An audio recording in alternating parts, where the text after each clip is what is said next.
ఒకసారి ఒక అబ్బాయి వాళ్ళ నాన్నని ఇలా అడిగాడు, నాన్న నా లైఫ్ కి ఎంత వాల్యూ ఉంది అని. అప్పుడు వాళ్ళ నాన్న అన్నారు, ఒకవేళ నువ్వు నిజంగానే నీ లైఫ్ కి వాల్యూ తెలుసుకోవాలనుకుంటే నేను నీకు ఒక రాయి ఇస్తా. ఈ రంగు రాయి తీసుకొని మార్కెట్ కి వెళ్ళు అండ్ ఎవరైనా దీని ప్రైజ్ అడిగితే ఏం చెప్పుకో, నీ 2000 చూపించు. వాళ్ళ నాన్న చెప్పినట్టే అబ్బాయి మార్కెట్ కి వెళ్లి కొంచెం టైం అక్కడే కూర్చొని ఉన్నాడు. కొంతసేపటి తర్వాత ఒక పెద్దవాడు తన దగ్గరకు వచ్చింది. ఆ రాయి ప్రైజ్ ఎంత అని అడిగింది. ఆ అబ్బాయి సైలెంట్ గా ఉన్నాడు. తను ఏం మాట్లాడకుండా తన 2000 చూపించాడు. అప్పుడు ఆ పెద్ద ఆవిడ 200 రూపాయల, సరే నేను ఈ రాయిని నీ నుంచి కొనుక్కుంటానని చెప్పింది. ఆ అబ్బాయి ఒక్కసారిగా షాక్ అయ్యాడు.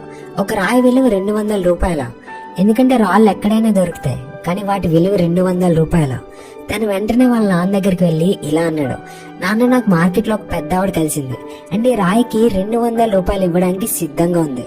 వాళ్ళ నాన్న అన్నాడు, ఈసారి నువ్వు ఈ రాయిని మ్యూజియం తీసుకుని వెళ్ళు అండ్ అక్కడ ఎవరైనా ప్రైజ్ అడిగితే ఏం చెప్పుకో, జస్ట్ నీ 2000 చూపించి చాలు అని అన్నాడు. ఆ అబ్బాయి మ్యూజియం కి వెళ్ళాడు. అక్కడ ఒక మనిషి చూపు ఈ అబ్బాయి చేతిలో ఉండే రాయి పైన పడింది. అప్పుడు తన రాయి ప్రైజ్ అడిగాడు.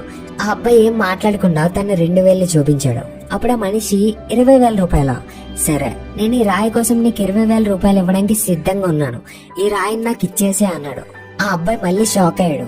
వెళ్లి వాళ్ళ నాన్నతో చెప్పాడు, నాన్న మ్యూజియం లో నన్ను ఒక మనిషి కలిశాడు, ఈ రాయికి 20,000 రూపాయలు ఇవ్వడానికి సిద్ధంగా ఉన్నాడు.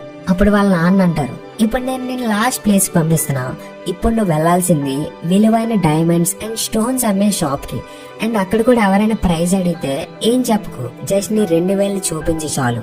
ఆ అబ్బాయి ఫాస్ట్ గా డైమండ్స్ అండ్ స్టోన్స్ అమ్మే ఒక షాప్ కి వెళ్ళాడు అండ్ తను అక్కడ ఒక పెద్ద ఆయన కౌంటర్ వెనకాల నిలబడి ఉండడం చూశాడు.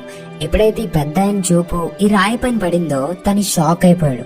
అతను కౌంటర్ నుంచి బయటకు వచ్చి ఆ అబ్బాయి చేతిలో నుంచి ఆ స్టోన్ తీసుకొని, ఓ మై గాడ్, ఈ రాయి కోసం నేను నా లైఫ్ మొత్తం వెతికాను, ఎక్కడ దొరికింది రాయి, దీని ప్రైజ్ ఎంత, నాకు ఈ రాయి ఇవ్వడానికి ఎంత తీసుకుంటావు అని అడిగాడు.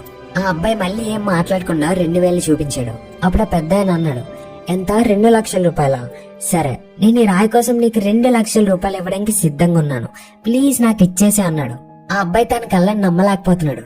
వెంటనే తను వాళ్ళ నాన్న దగ్గరికి వెళ్లి ఈ విషయం చెప్పాడు, నాన్న ఒక పెద్ద ఆయన దీనికి 2 లక్షల రూపాయలు ఇవ్వడానికి కూడా సిద్ధంగా ఉన్నాడు అని. అప్పుడు వాళ్ళ నాన్న నవ్వుతూ ఇలా అన్నాడు, ఇప్పుడు అర్థమైందా నీ లైఫ్ వాల్యూ? నీ లైఫ్ వాల్యూ అనేది నిన్ను నువ్వు ఎక్కడ ఉంచుతావనే దానిపైన డిపెండ్ అవుతుంది. ఇది నువ్వే డిసైడ్ అవ్వాలి. నువ్వు 200 రూపాయలు రాయిగా అవ్వాలనుకుంటున్నావా లేదంటే 2 లక్షల రూపాయలు రాయిగా అవ్వాలనుకుంటున్నావా? ఫ్రెండ్స్, లైఫ్ లో మిమ్మల్ని ఇష్టపడే వాళ్ళు చాలా మంది ఉంటారు, వాళ్ళకి మీరన్నీ.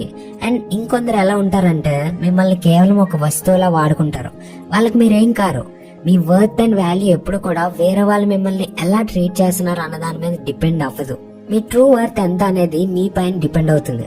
ఈ స్టోరీలో 200 రూపాయలకి అడిగిన పెద్దవాడికి ఆ రాయి విలువేంటో తెలీదు, కానీ 2 లక్షల రూపాయలకి అడిగిన వ్యక్తికి ఆ రాయి అసలైన విలువేంటో చాలా బాగా తెలుసు. సో మీ విలువేంటో తెలుసుకోండి, తెలిసేలా చేయండి, ఎప్పుడు తక్కువ కమ్ముడిపోవద్దు. అండ్ మీ విలువేంటో తెలియని వాళ్ళ దగ్గర ఉంటూ మీ టైం ని వేస్ట్ చేసుకోవద్దు, అది రిలేషన్షిప్ లో అయినా జాబ్ లో అయినా ఎక్కడైనా. ఫ్రెండ్స్, ఈ స్టోరీ నుంచి మీరు ఏం నేర్చుకున్నారు కమెంట్స్ లో షేర్ చేసి, ఈ స్టోరీ నచ్చితే మీ ఫ్రెండ్స్ లో జస్ట్ ఒక్కరికైనా ఈ వీడియోని షేర్ చేయండి.